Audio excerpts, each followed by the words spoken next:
जिंदगी को थोड़ा दिलचस्प बना ले, मंजिल की फिक्र छोड़, बस सफर का मजा ले। हमारी लाइफ में जो कुछ भी हो रहा है वो हमारी मर्जी से हो रहा है या भाग्य और भगवान की मर्जी से हो रहा है। दोस्तों, एक बहुत पावरफुल सवाल है, आज हम इसी पर चर्चा करेंगे। कल जो टॉपिक था वो लॉ ऑफ अट्रैक्शन था और यूट्यूब पर एक स्टूडेंट हैं, पीयूष रावत, उन्होंने बड़ा अच्छा सवाल किया। उन्होंने कहा कि मैम, बहुत सारे लोग ये कहते हैं कि आप कितना भी गवर्नमेंट जॉब के लिए मेहनत कर लो, लेकिन अगर किस्मत में होगी तो ही मिलेगी, वरना नहीं मिलेगी। इस बात में कितनी सच्चाई है? इस गंभीर विषय को हम 3 पहलुओं से समझने का प्रयास करेंगे और इस विषय में मेरा अपना व्यक्तिगत अनुभव क्या है वो भी मैं आपके साथ शेयर करूंगी। सबसे पहले हम बात करते हैं महात्मा बुद्ध के एक बहुत पावरफुल थॉट, जो ये कहता है कि we are shaped by our mind and we become what we think about the most. मतलब, आज हम जो हैं जहां हैं अपने ही विचारों का परिणाम है। इसका मतलब ये है कि हमें अपनी सोच, अपने एक्शंस की रिस्पॉन्सिबिलिटी लेनी होगी और लाइफ को बहुत रिस्पॉन्सिबिलिटी के साथ जीना होगा। दूसरा जो पहलू है वो ये कहता है कि मन इच्छा होती नहीं और प्रभु इच्छा तत्काल, जान चहित बैकुंठ को और भेज दिया पाताल। या फिर दूसरे शब्दों में समझे तो वो है कि हुई है वही जो राम रचि राखा। अब तीसरा जो पहलू है वो है श्रीमद् भगवत गीता का, जिसमें भगवान श्री कृष्ण अर्जुन से सिर्फ एक बात कह रहे हैं कि अर्जुन, तू निष्काम कर्म कर, तू बस कर्म कर।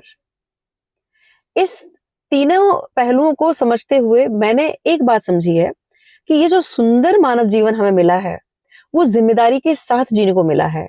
मतलब, सबसे पहला हमारा कर्म और धर्म एक इंसान होने के नाते ये है कि हमें अपनी लाइफ को अलाइनमेंट में लाना होगा।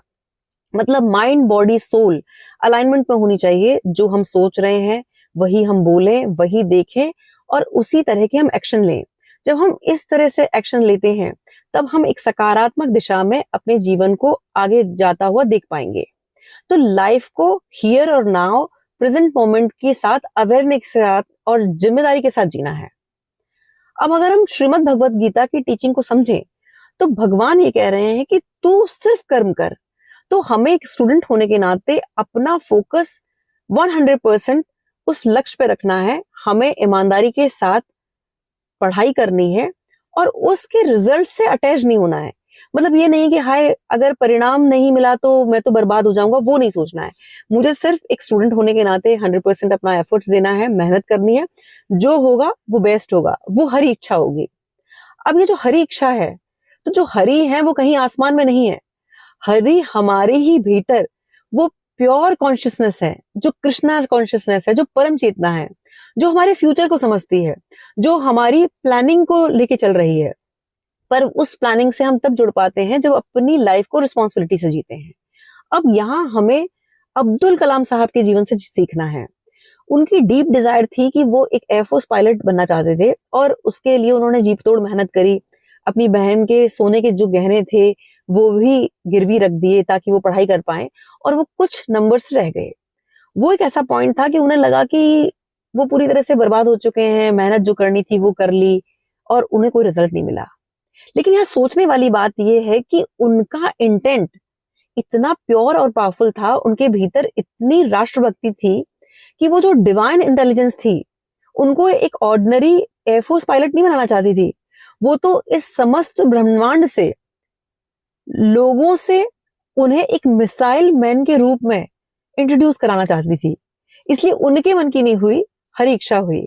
और इसीलिए कहा जाता है कि मन का हो तो अच्छा, ना हो तो और भी अच्छा, क्योंकि फिर वो होता है जो ईश्वर की इच्छा होती है, और जो ईश्वर की इच्छा होती है वो सर्वश्रेष्ठ होती है। तो कहने का मतलब ये है, आज हम जो काम कर रहे हैं उसे डेडिकेशन के साथ, बिना कोई एक्सक्यूज दिए हुए हमें करना है और फिर उससे अटैच नहीं होना है, उसको छोड़ देना है, लेट गो कर देना है।